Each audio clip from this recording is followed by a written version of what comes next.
Digital media એ આ મુદ્દે દાંત વાળેલો છે.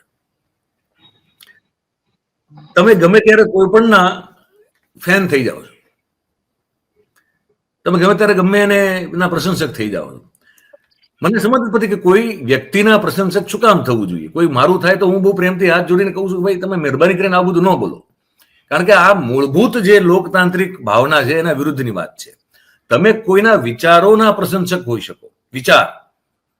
વિચાર એ કોઈના મગજમાંથી ઉત્પન્ન થાય, પણ પછી એ સાર્વજનિક થઈ જતો હોય છે. જો કોઈને ગમે તો, ન ગમે તો એ વ્યક્તિગત રહી જતો હોય છે.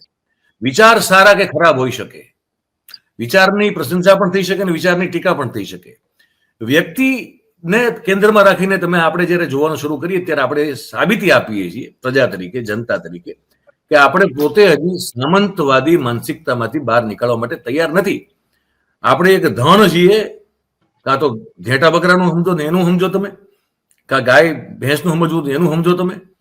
ધણને તમારે જે રીતે લેવું તે લો. કાં તો અહીંયા જે વિવેક નામની વસ્તુ રહી નથી એવા માણસોનું તમે ઝુંડ સમજો, પણ એને હાંકવા માટે ગોવાળ જોઈએ છે.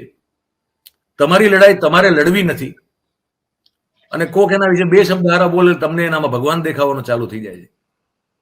અને તમારી લડાઈ કોક લડે એ માનસિકતા સાથે આપણે જીવતી પ્રજા છીએ.